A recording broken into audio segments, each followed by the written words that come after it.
Hi, and welcome to this long-form sanding video.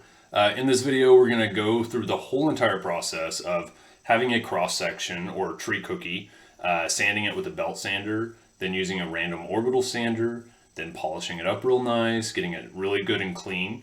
I'll show you how to put it on the scanner, scan it into your computer, and from then you can figure out yourself, or you can use Stockton Maxwell's fantastic video series on co-recorder and see Dendro. There's other software you can use as well, but that's all that you really need to go from having your sample, doing all the prep work, and then figuring out how to do your tree ring measurement and data analyses. So yeah, without further ado, let's start the video, and by the end of it, I hope you know everything you need to know and will be able to do all of your amazing tree ring work. And I'll be seeing you posting it and sharing it, and yeah, sharing that tree ring love that we all love to do. So happy sanding, and I'll talk to you later. Bye. All right, so we're gonna go over the essential sanding equipment here. Oh, well, yeah, and you've got to have a cross section. Okay, here's the belt sander. This is the Makita 3x21 random orbital sander. Sandpaper. Lots and lots of sandpaper. These range from 80 grit all the way to 1,200 grit. So yeah, quite a bit. Belt sanding, sandpaper, obviously. I like to put everything in a box. Just keeps it all neat. See? And just write the grits on the top. It's an easy way to organize it. There you go, cross-section belt sander and random orbital sander and lots of sandpaper. Okay, so I know this may be a little silly and unnecessary, but this is, I have a special way that I like to do the sandpaper, just because it helps me in my flow, and yeah, you know, just this is what I do. So I start with 1200, face down, 800, 600, and I just keep going. In order, 320, 220, 180, 120, 80. And the reason I do that is because now I'm at a good place where I can just stick this, if I'm accurate anyways, and I've got it there. And then when I'm done with the 80, I put it face up so that I'll be able to repeat this system. Then there's the 120, face up on top of the 80. And then you just keep doing that over and over. And then what happens, and this is if I do them all and they don't stick, because you get out of order and it throws it all off. So then I'm at a place where I can do it all over again. Got the 80, 120, 180, and I'll spare you showing you a third time. Okay, so you can really use any saw. Whether it's, you know, a really nice silky pocket boy or the really big saws that Silky makes. This is an Irwin. It's just a Japanese style saw. It has a really thin kerf or blade, so that can be nice. Or you can use this, you know, Lowe's purchase, Home Depot purchase, whatever it was, big box store purchase of a really cheap but usable, reliable Stanley saw that I've had for probably almost 10 years. And I've never sharpened it, I've never done anything, and it just keeps working, even though it probably doesn't work as well as it should by this point, but it does the job. And then today I'm going to use, for Tree Ring Tuesday, I'm going to use this cedar elm. It's a local Texas native tree, and yeah, so this one's actually still wet. I cut it green because we had a freeze, but you know, it doesn't really stop me. I'm going to do it anyways. First thing I want to do is cut off anything that's sticking out that could, you know, injure me. You know, that's how I get this kind of stuff all the time, little nicks. Just avoid it if you can. There's no reason not to. Then This is really cool. I really like this thing, but you don't have to have one of these. There's so many different ways you can cut these cross sections. I'll lock this one in, and that should hold it. I'm going to cut this. It's probably about 3/4 of an inch.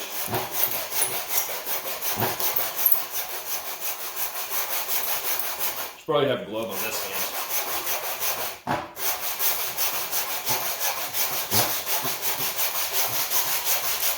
Remember to keep breathing whenever you're sawing, because if you don't, you're going to run out of breath by the end of it, or you're not going to make it to the end of it.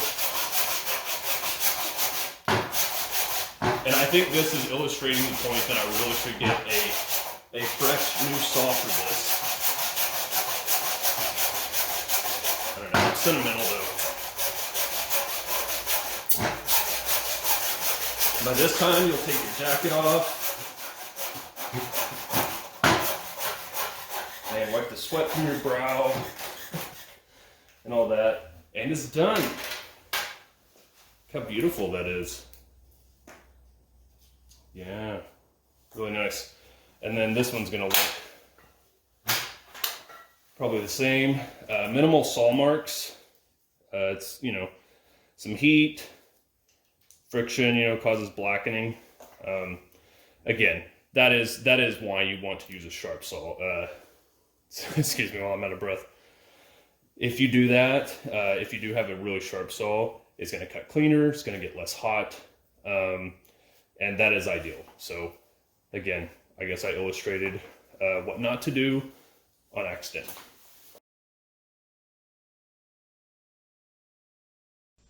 Okay, so we have now cut, and presumably we would have sanded the cookie, and it is time to scan it in. So the software I use is Epson Scan. It just comes with the home scanner, the home office style scanner that I have. If you have other software, that's great. The more industrial or commercial scanners, the more expensive ones, they're going to have different software, and you can get open source or paid software, whatever your selection is, that's fine. This is what I use. So I leave these here alone. The image type, most of my scans are in color because I pay for a lot of storage space, because color images take up a lot of storage. Black and white is better if you're, you know, limited on how much you can store on your computer or cloud, whatever you're using. Resolution, I do 2400 for most, and again, that is going to dictate, you know, the size of the image and what you're, you know, willing to do, and how much you have to process is in terms of time. The larger the image, the higher the DPI, the longer it's going to take. Okay, that was a lot to basically just say, do your settings and then put the cookie on the scanner, and when you're satisfied, click scan. Okay, now that we have the settings adjusted as we want them, we're going to go over here to the scanner. And this is just a really simple home office scanner you can get. And just make sure you have it on the side that you want to scan, the fresh one that you've sanded, or in this case, just cut. The screen usually needs to be cleaned off. I'm not too worried about it right now for this application. And once it's on there, it doesn't matter where you put it, because you can always crop the photo later. And we're going to go back to the computer and hit scan. Okay, so now that you've got the cookie on the scanner, it's time to click scan. And it's going to pull up the file save settings options. You can choose the location. Mine's going to pictures. I'm going to change the prefix here. Just for simplicity, I'm just saying cedar elm. And if you have a bunch to do in a series, maybe you have 20 different Douglas fir for, you know, cores or something that you're going to do, you know, one right after the other. This is kind of nice because it just keeps on upping the number, you know, for your sequential cores. Okay, so I'm storing this as a JPEG, and I'm just going to click OK because I'm satisfied. And it gives me this warning. Yeah, it's a high resolution, it's a big image, it's going to take a long time. I'm okay with that. Click OK. And I'm not sure if you can hear the scanner in the background. It's kind of loud. It takes a bit of time, and it doesn't take 38 minutes. That's going to drastically decrease here in just a bit. It really takes probably 3 or 4 minutes for mine. I don't know, I never actually timed it. But once that's done, I'll pull up the image.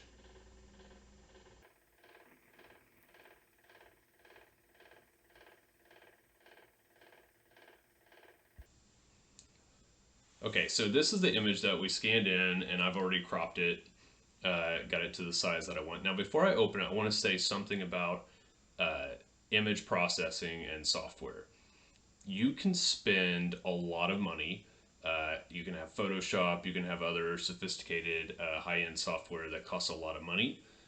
You can also do this with just your Photos editor that comes standard on your computer a lot of times, or with the operating system, or whatever. If it's a Windows package or Mac package, whatever it is. I think more importantly, you can get open source software.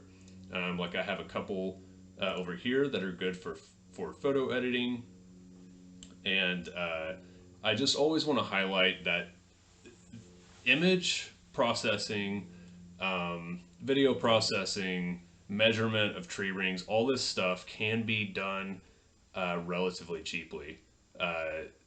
Setup expenses are there. Obviously the cost of the computer and all of that. But I do want to make sure that people know that you can use cheaper or free software and it be just as good as those that have labs that have thousands of dollars of equipment and software. Okay, so back to this image. This is the scanned image. Again, all I did was just crop out because it would have been like the whole flatbed scanner image. So I just shrunk it down to a square. Yeah, so you can see the saw marks, these vertical lines. So that's cool. What else can we see here? It's kind of blurry over here, so it's not completely flat. Could be some stuff on the scanner as well. You always want to, really clean off your scanning bed. I did not. There's, like hair or some dust, some stuff from the cookie itself when I put it on. So you also have to be careful when you put it on. Be gentle. Yeah, so this isn't sanded, so we still got the saw marks. There's some cool things you can see. The annual growth of this branch, and this branch right here that's growing out from the pith. There's the pith. You've got some circular rings, and they kind of start to get elliptical, and then they're growing kind of funky right here around what may have been a second stem or possible branch. I'm not real sure. I'm just kind of talking on the fly. Anyways, there's really not a lot to say right now except this is what it looks like right after you cut it. And again, remember, this is a green stem. It will look a lot different in terms of, it'll be lighter or darker depending on the species between dry and wet wood or green wood. But anyways, just wanted to show you this sequence of events from cutting and then different sanding steps. So again, this is a freshly cut stem.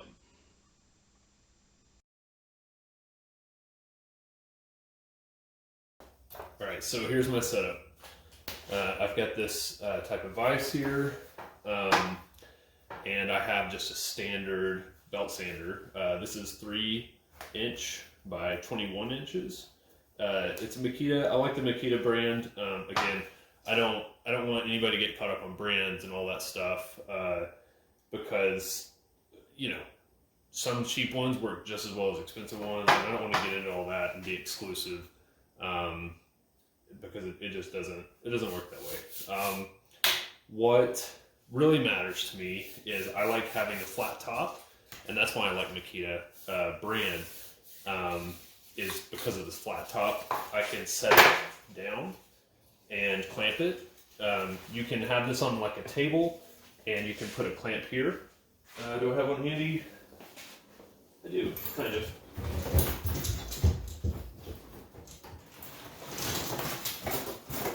So you can, depending on your style of clamp and all that, this isn't what I would use, but I'm just showing you real quick. You know, you could clamp it down here. So anyways, that is an option. Sorry, that's a really bad tutorial of showing you how to clamp something. Anyways, I like this because I can set it right in here, and as long as I don't clamp it too tight, because you don't want to, you know, damage the thing. There we go, I've got it in. And so if you have like a benchtop belt sander, that's fantastic. Those are great. Again, they're a little expensive, more expensive than just having a belt sander. I like having a belt sander so I can do really large cross sections. And so for that reason, this is what I use. If you have both, that's wonderful. So this acts as my bench top belt sander now. I'm going to take, this is the freshly cut cross section. I'm going to turn this on. Oh, by the way, this is 80 grit sandpaper. It's got a little lock. Put that in, and I'm just going to hold it real lightly. I'm not putting a lot of pressure. I'm letting the sandpaper do the work. Look at it.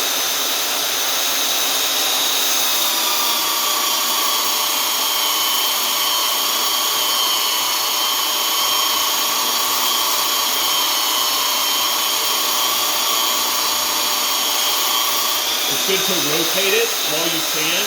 That way you don't just have a bunch of lines going down. You see that versus this. So this is getting sanded, while this is not.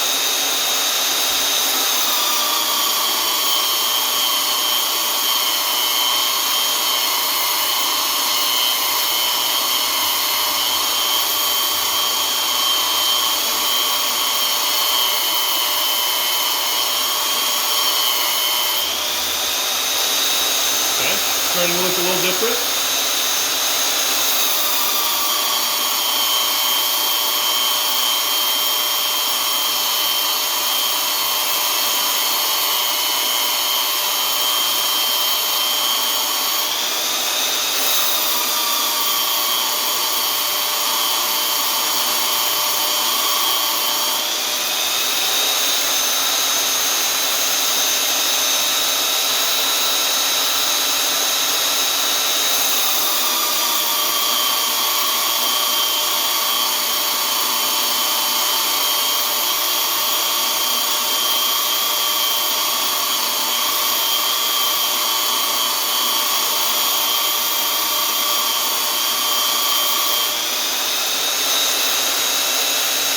Starting to look really good. I still want to get all these lines out. My goal with the belt sander is to get all the lines out and have a really nice flat top, uniform sanding all throughout.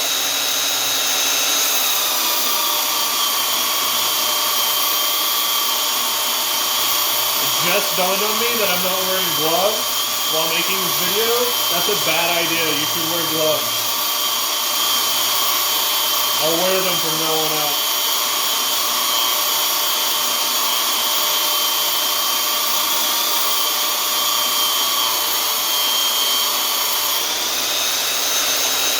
Very close.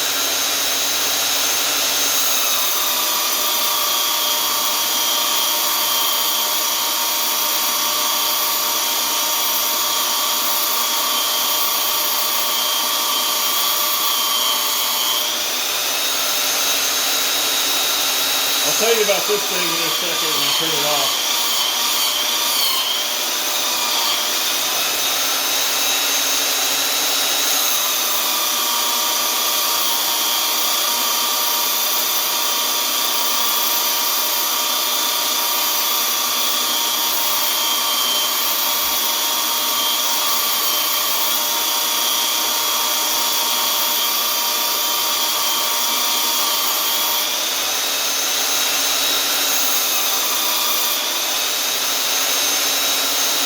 So it's very nearly there.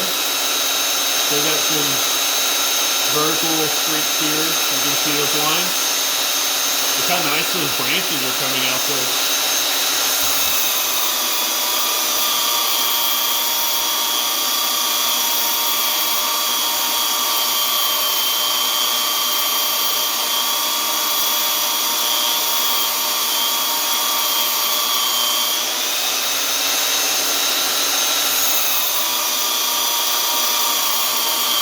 I don't like to rush this because if you start sloppy, it's going to end sloppy. And I believe, I'm a firm believer, that you should always do a really, really, really good quality job on your sanding. I just think you never know what you're going to miss. Like if you're doing a fire study, you never know, you might miss a scar, or if you're studying the anatomy, you know, whatever it is you're doing, you may miss something if you have some sanded or unsanded parts that you miss. It's just good practice to do the best job you possibly can. Having said that, you know, once it's done, it's done. And I probably, well, I know, I oversand. I sand way more than anyone else probably. But I also have a mental illness called OCD, obsessive compulsive disorder. And, you know, that does not mean that I love to be neat, blah, blah, blah. What it means is that I can't stop sometimes. My mind sometimes just tells me that, you know, not enough. What if I miss something and screw this up? Then I'll be ruined. I'll be a fraud. You know, it'll completely undo all the good in the world that I've ever done before. My name will be tarnished. Will end up homeless. So yeah, that's OCD. So if you like to be neat or you like to sand it smooth, that doesn't necessarily mean you have OCD. I just want to be clear on that. It means, like, if I don't stop, I'll feel like something catastrophic will happen. Yeah, it's pretty ridiculous, but that's what it's like. It's to some degree anyway, for some people. Everybody's different. That's just one way my OCD manifests. So this looks super good now. Check out this one line. I could probably stop, but you know, I'm not going to. I'm gonna get that out. Because I like really superb quality images. And I also, you know, don't want to be homeless. I say that jokingly, but you know, you laugh to cover up the pain, right? Alright. Yeah, I think that's going to do it, because, that's going to do it. This looks really nice.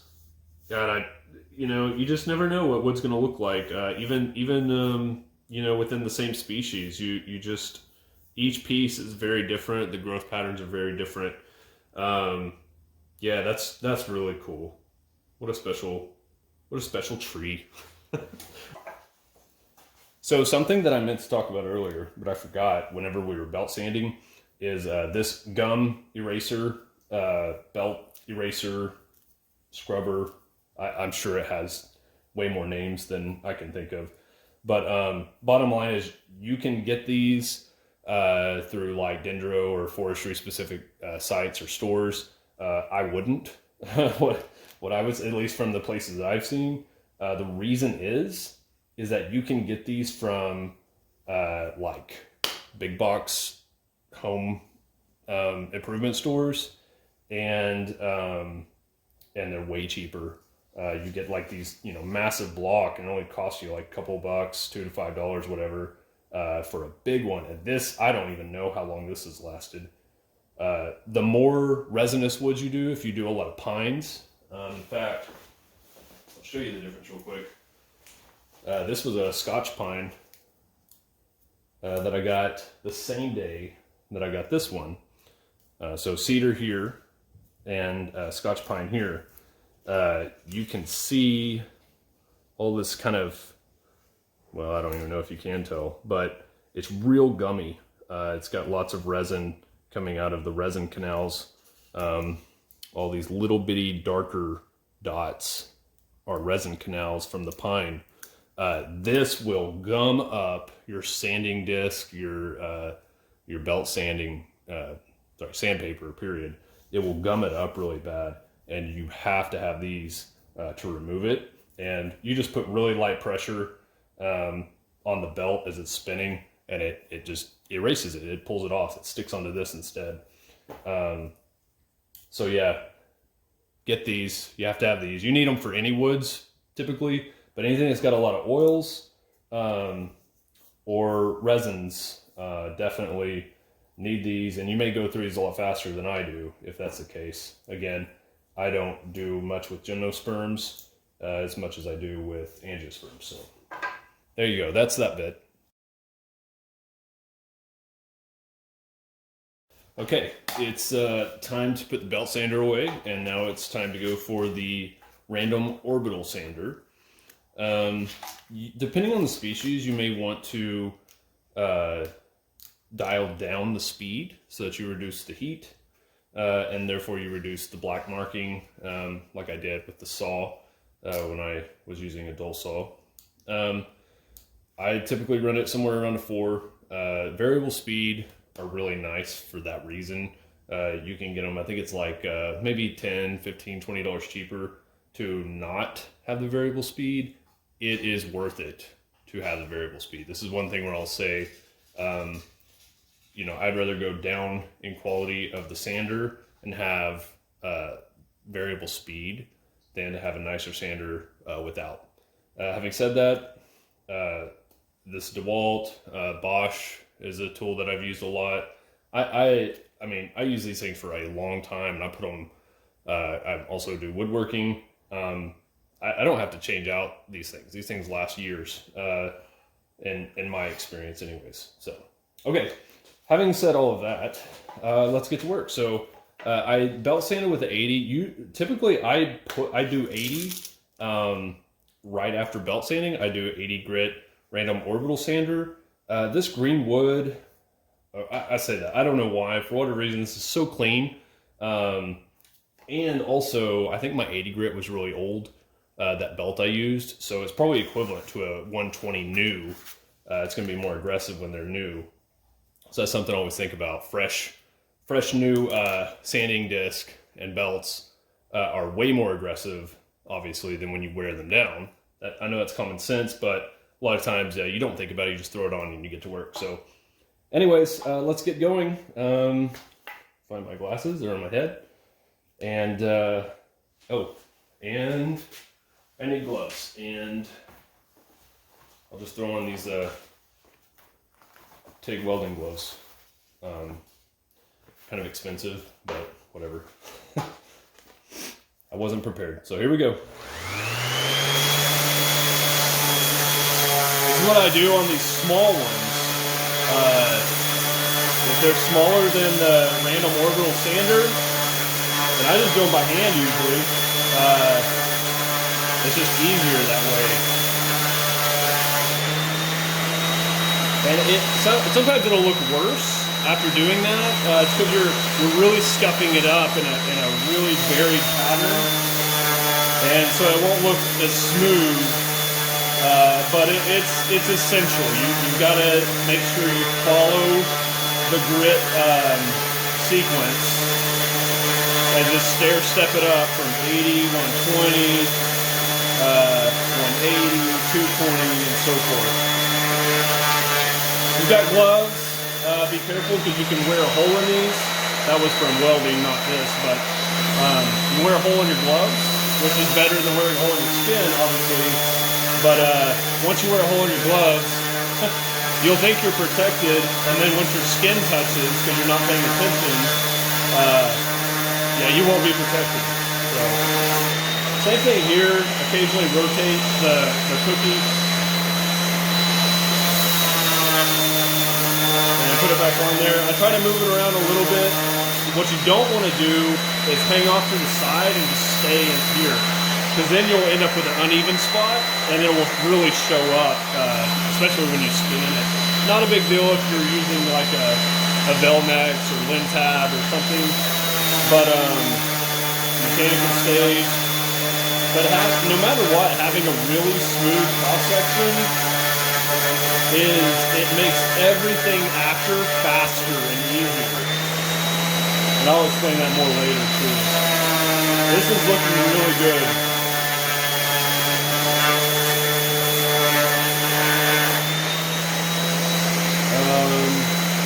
Yeah, looks pretty nice.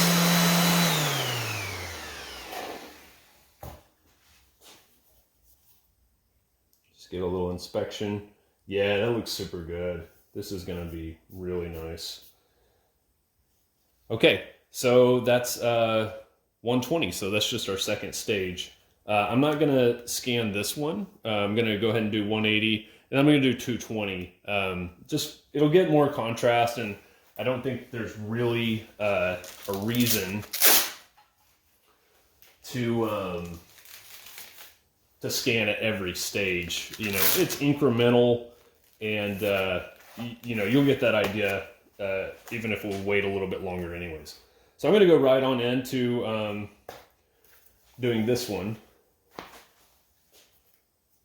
So I went up to, that was 120, this is 180. Now, if this is green, so I don't have to worry about it getting too hot for the most part. If it gets too hot, it'll make some black marks that may or may not buff out. But if you're doing this with dry wood, usually you need more time in between changing sanding bits because it just gets so hot and the wood retains the heat. And so when you just keep stepping it up and sand, switch, sand, switch this, sand some more, it's just getting hotter and hotter and hotter, and it can really you know, change the cellular structure, as well as, you know, put a lot of dark marks on it that are not good for a visually aesthetically appealing cross section. But B, I mean, you don't want it to interfere with your research, you know, especially if you're looking at wood anatomy, cellular structure, or something like that. So, anyways.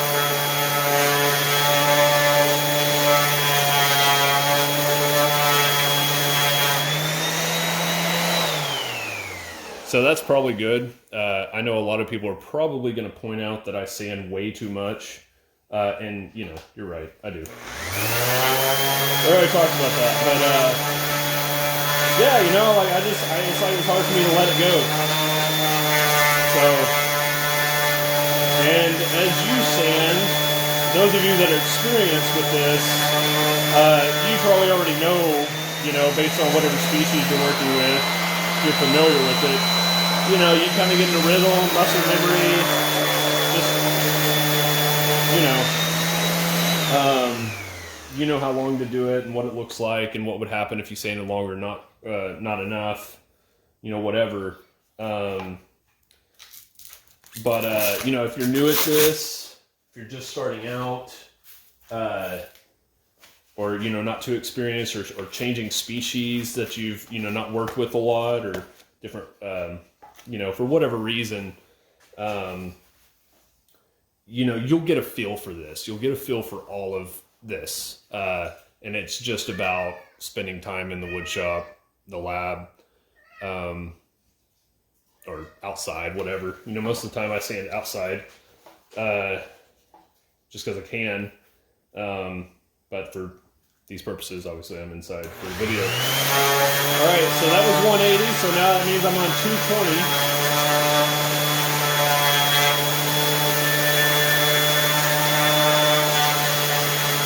I'm just really hoping I don't put a hole through these gloves. That wasn't very well thought out of me. But anyway. Something else, like you might see occasionally that I'm losing bark. You know, it's something to be mindful of. You can, if you're too aggressive or if you lean on an edge too hard, that's not good. So when I first started off, and actually for a long time, especially on larger cross sections, I would really lean hard on these edges. Not on purpose most of the time, but it's just, I don't know why, but you just tend to kind of lift up. So I'm exaggerating this, but a lot of times when you're sanding, you're like, oh, that spot's kind of rough. I'll just polish it up. And so you start pushing down real hard, like right here. And you see that flexing? So if you're doing that, if you see it kind of flexing like that, then you are pushing too hard on that spot, and you're gonna get this little dip in the wood. And when you have those dips, and then you're under the microscope and you're, you know, turning your crank and it's moving, you're gonna have to keep adjusting your fine focus, and you know, you keep adjusting your focus period, because you've got these dips and it's uneven surface. So getting a really, this is why I harp on this so much, and why I say it wastes so much time by not spending enough time sanding. A really flat, clean, smooth surface means that the cookie is going, or the core, especially in cores too, it's basically like looking at it at an angle versus looking at it flat. If you have a dip, or if you press too hard in certain areas, or just for whatever reason it's not perfectly flat, you're gonna have, you know, you'll look at a few rings and you'll have to adjust it. You'll look at a few rings, you'll have to adjust it. And it takes all the fun out of looking at a microscope and clicking the button when you're measuring. Or just as important, really, is if you're going to scan these and use something like Coup Recorder or Wind Dendro, or LignoVision. If you're going to use those types of things, then you're going to have blurry spots. And so when you zoom in really close, you may have ring boundaries that you just can't see because they're kind of blurred. And so again, I'll probably have to edit this out because I talk about it way too much. It is just so important to have a really nice clean surface. Having said all of that, also I want to say don't sweat it too much because this is me. And like I said, I go overboard on sanding. So having said that, you know, a lot of times we just measure certain radius or radii, sometimes multiple ones. And so really what's most important, if all you're doing is just tree ring measurements and you don't need to see the whole surface of the cross section, say for like scars or something that you're looking for, or galleries or whatever it is, then, you know, sanding's not as near as big of an issue, because as long as you've got a really nice clear straight path here, maybe here, you know, if you're measuring something that has a lot of pinching or false rings or something, you may want to measure multiple radii. But so there again, if you got some spots here and there, not a big deal. But like I said, if you've got scars that you're looking for, or any kind of anomalous wood, or reaction wood, then you really want to make sure the whole thing is nice and smooth. Okay, let's finish this one up.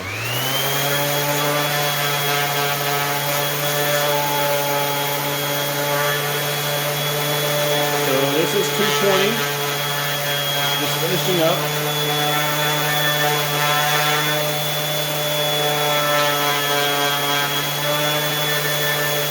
And then we'll scan this one.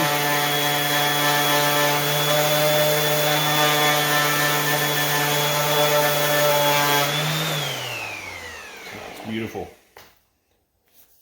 It is amazing. It looks so smooth, and you think, oh, do I even need to sand more? And or do I need to go up to 400 or past 400? And the answer is it depends. A lot of people stop at 400 because it's ample for the species they're using, to see the ring boundaries, or just for their purposes.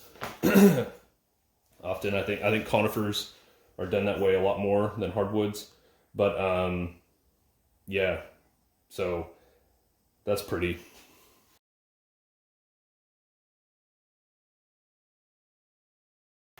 Okay, so we're going to start with, see, what are we at now? 320.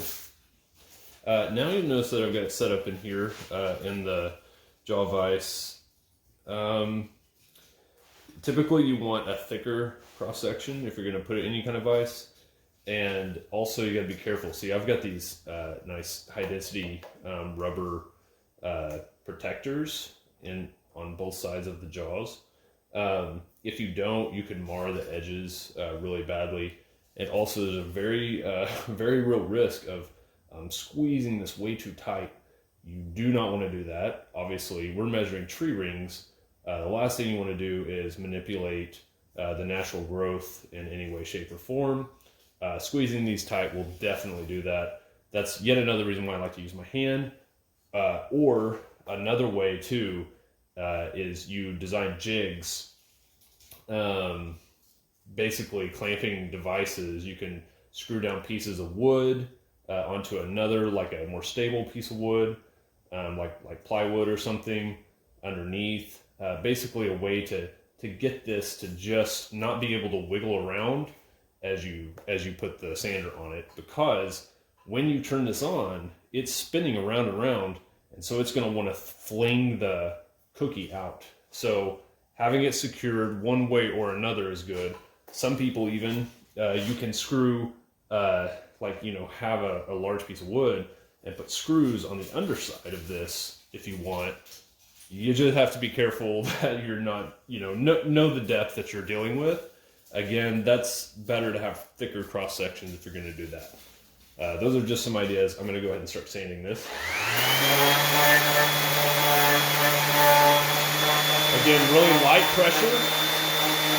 Really, I'm not really putting any pressure on it. It's just the weight. I'm just stabilizing the sander.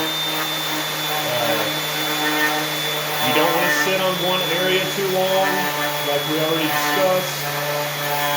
And when you get to these higher grits, even I am okay with not sanding for very long. It doesn't really take too much.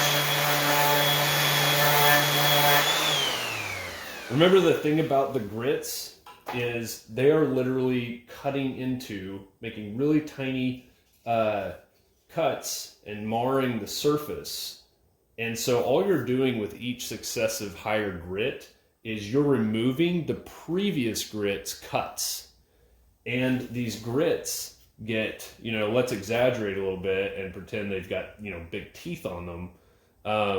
The teeth are getting smaller and smaller and smaller and smaller, and they cover the whole surface. So basically what's happening is the marring on this, the depth of those cuts is going from here, and it's shrinking each time you go up a size in the sandpaper grits. So that's, just some general basics of sanding.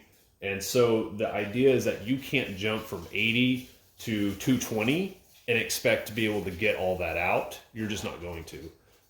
You're going to be left with a bunch of deep little cuts here and there. And really with this kind of sander, they're going to be kind of swirls.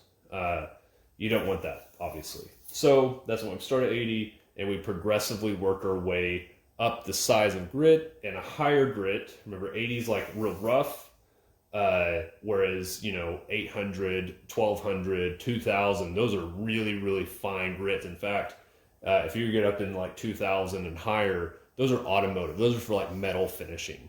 So yeah, those are like super polished, which we don't even really mess with that ever with wood. Okay, so 320 is done. I showed you my way of doing things. I'm not even doing it. So we're at 400. This is micro sanding. Super polished.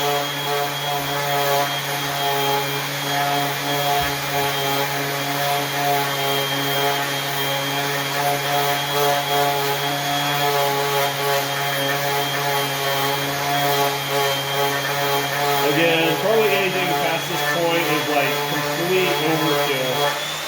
Oh, also it's good to just kind of dust the surface off, or if you have an air compressor, blow it off, or a can of, you know, spray is good to, like the spray you use for your keyboard.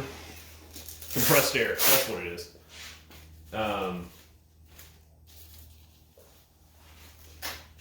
You can also just use like a good lint-free cloth, and that works really well too. Okay, so I'm taking this on up to 600. I should have stopped at 4 and scanned it, but I forgot. Too late now. It's that saying in woodworking, you know, you can take it off, but you can't put it back on. That's probably not how it goes, but you understand what I'm saying.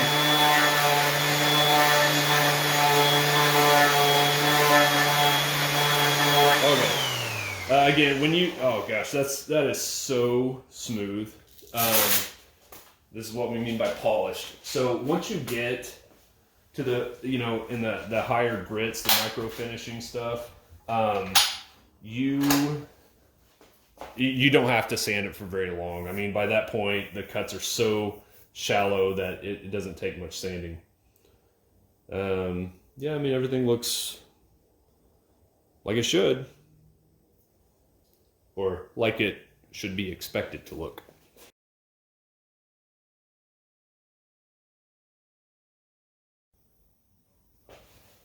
All right, so we're down to the last two grits. So 800 and 1200, and that's it for sanding. And then I'll show you what I do post sanding, and then we'll scan in the final cookie.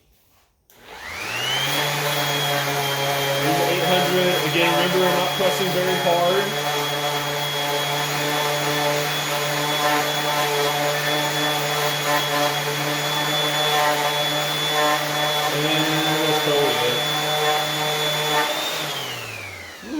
So smooth.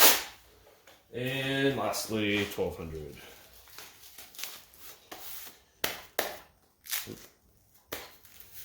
Oh yeah, that's one little thing. Make sure that, you know, sometimes these, you don't get them just right. This can really scratch the surface, this hook and loop. So make sure it's on there good and pretty uniform around the circumference.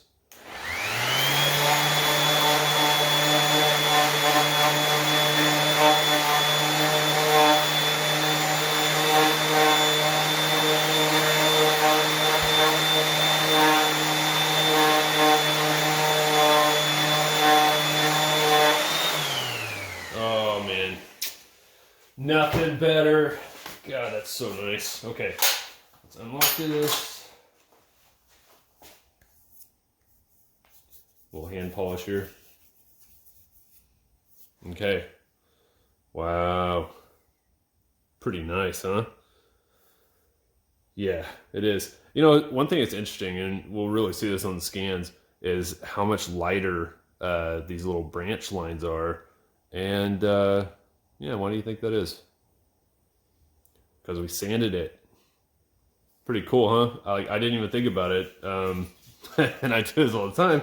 But yeah, you know, it looked really nice, and I was pretty excited about seeing those. However, let me grab the whole piece. When we cut our slice off, well, it's over here on this side. Trying to figure out where it was exactly. Yeah, somewhere in there. When we cut that slice off, we just so happened that we cut right through the middle of these branches. Yeah, this way, anyways. And had I cut up a little higher and then sanded down, they would have been revealed, and we would have been able to see them really well. But that's kind of how it goes whenever you're doing sanding and cutting and whatnot.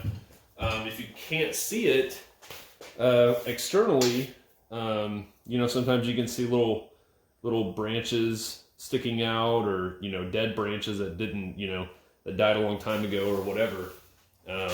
But yeah. Okay, so we're getting down to the last steps, and this is not something everyone does, but I find it really does a great job, especially when you're going to zoom in on really high resolution. Kicked on the air compressor and let it fill up, And so I like to use this type of nozzle that I can just real easily adjust the flow from completely off to really high pressure. And the reason I do that is to try to clog or unclog some of the vessels that are clogged from the dusting process. Depending on species, I mean, elm, this isn't going to be like very successful, but sometimes like with red oaks that have really large vessels, and they don't have tyloces, you can really blow the vessels out real clean and see really nice wood anatomy, and it just really makes for good ring boundaries as well. So some species that have really tight rings, it's not going to make a difference. Also, greenwood versus really dried out wood makes a big difference too. Really dry wood, it's not wet, so the dust doesn't cling to the cells for one thing. Yeah, so anyways, all right, so just gonna turn this on. Blow from the backside first. This is so thick and wet, it's not gonna make a difference. It's probably not gonna blow much dust out the back. But again, like I said,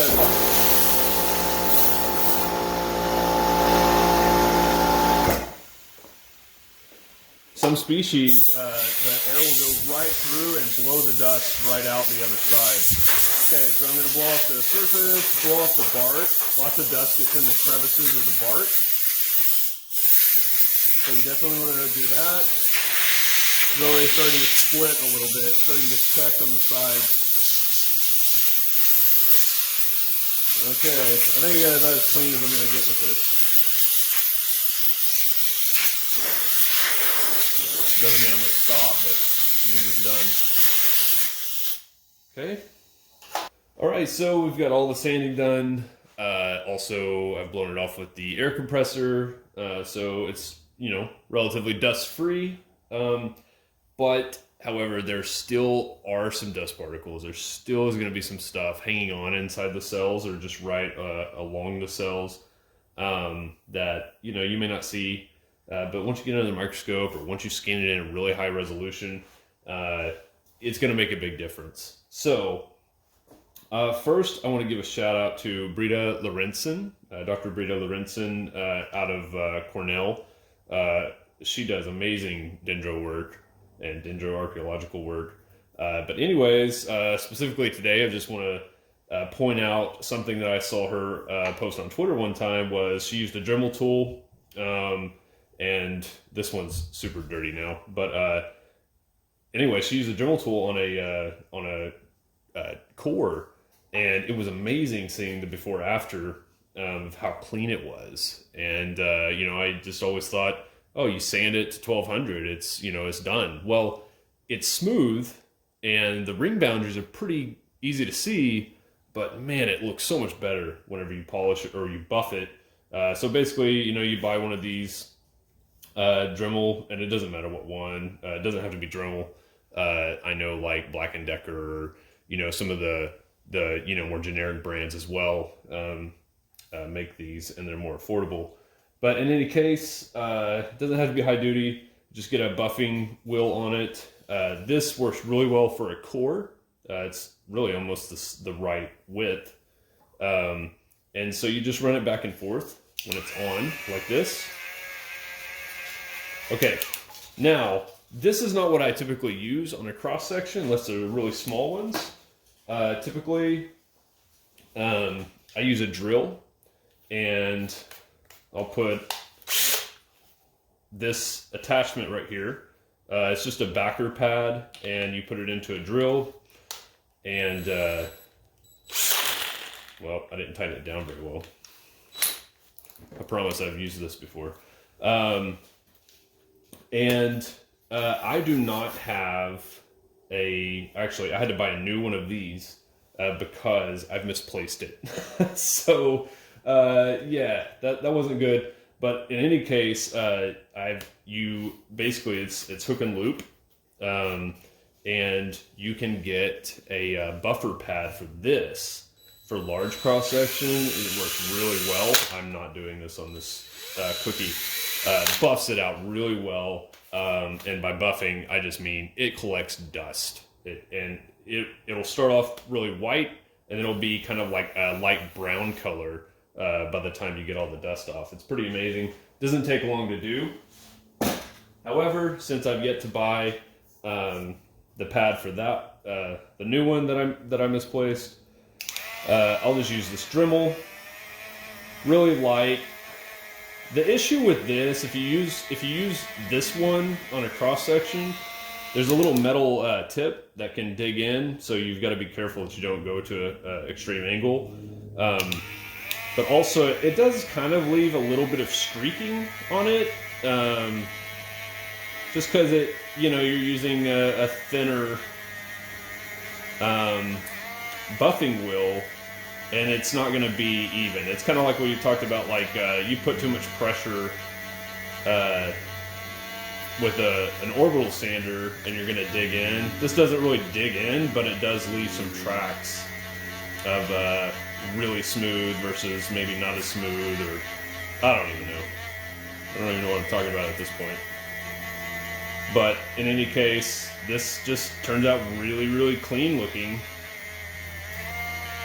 It really shows up on the bark too, which is really interesting. The bark gets really clean.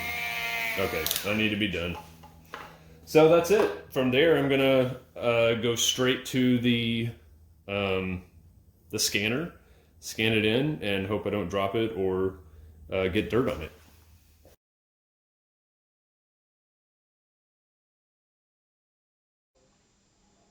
All right, so here it is, the finished product. This is 600 and this is 1200 grit. And I just pointed these out because earlier I'd mentioned that you don't have to go beyond 400. A lot of people don't, and it's very species dependent, conditions dependent. But yeah, I mean, I think really, you know, they're the same. There's not much difference at all between the 600 and 1200 and this particular sample. Definitely want to point out this is very atypical because this is a saturated green wood sample that I cut 3 or 4 days ago, and it's not dried out at all. So keeping it wet probably makes a big difference on being able to see the ring boundaries and cells clearly. Okay, so I'll take the 600 away just because that's how I have it set up. And yeah, so here's the 80 grit. This is what we started with after we did our initial belt sanding. So this was after the belt sander. You can see the sanding lines in it still. And this is 1200. And, again, this was green, so came out really good and smooth. And, if you have had experience in cutting dry wood, then you're going to know that it usually it doesn't come out like this. It's more choppy and you've got lots of deep lines cut into it. So, anyways, yeah, that's what we did it and today, and turned out really nice.